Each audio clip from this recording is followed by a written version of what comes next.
This is incredible. The flavors are so rich. You have to try this. જુઓ, આને બનાવવામાં થોડો સમય તો જરૂર લાગે છે, પરંતુ જ્યારે બની જશે ને ત્યારે તેને ખાવામાં મજા પણ એટલી જ આવશે. તો ચાલો થોડો સમય આપી જ દઈએ અને આ ટેસ્ટી પુલાવને બનાવીએ. તો સૌ પ્રથમ પોણો કપ ઘી લેશું. તમે ઈચ્છો તો તેલ પણ લઈ શકો છો, પરંતુ ઘી નાખવાથી પુલાવનો સ્વાદ ખૂબ જ સરસ આવે છે.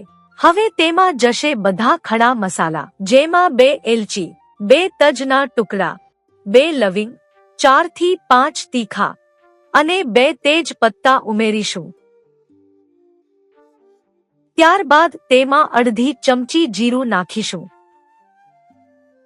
અને એક મોટી સમારેલી ડુંગળી નાખી તેને સાતળી લેશું.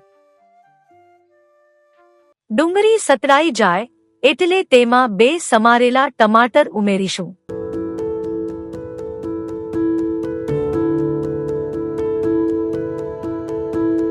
અને મટરને તો બિલકુલ ભૂલતા નહીં, કારણ કે તેના વગર પુલાવ અધૂરો લાગે છે. એટલે અડધો બાઉલ લીલા મટર નાખીને બધું સરખું મિક્સ કરી લેશું. ત્યારબાદ 2 ચમચી આદુ, લસણ અને મરચાની પેસ્ટ નાખીશું. 1 લીલું મરચું ઉમેરીશું. હા, મીઠું અને લીલું મરચું તમે તમારા સ્વાદ મુજબ નાખજો. ત્યારબાદ 1 નાની ચમચી લાલ મરચું, 1 નાની ચમચી ધાણા જીરું, અડધી ચમચી હળદર અને સ્વાદને વધારવા માટે તેમાં 1 ચમચી પાવ ભાજી મસાલો ઉમેરી સરખી રીતે મિક્સ કરી લેશું.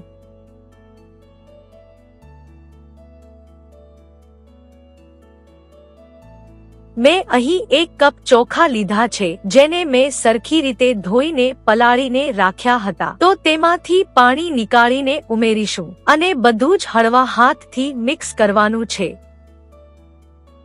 પછી જેટલા ચોખા લીધા છે તેનું ડબલ પાણી નાખીશું. તો મેં 1 કપ ચોખા લીધા હતા એટલે 2 કપ પાણી નાખીશું.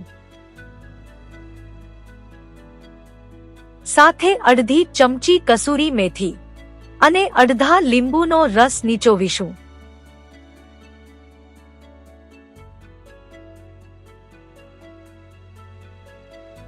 અને કુકરનું જે ખાનું છે તેમાં નીકાળી લેશું. ખાનાને કુકરમાં મૂકી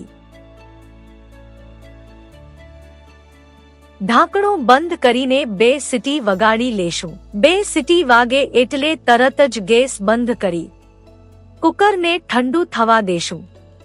તો જુઓ, આપણો પુલાવ જોઈને જ ખાવાનું મન થઈ જાય એવો છે. એટલો લાજવાબ બન્યો છે. તો આ ગરમા ગરમ પુલાવને પ્લેટમાં નીકાળી ઉપરથી લીલા ધાણા નાખીશું. તો બસ લો જી, આપણો પુલાવ બનીને તૈયાર થઈ ગયો છે. તો એકવાર તમે પણ આ રીતે બનાવીને જોજો. ખૂબ જ ટેસ્ટી બને છે.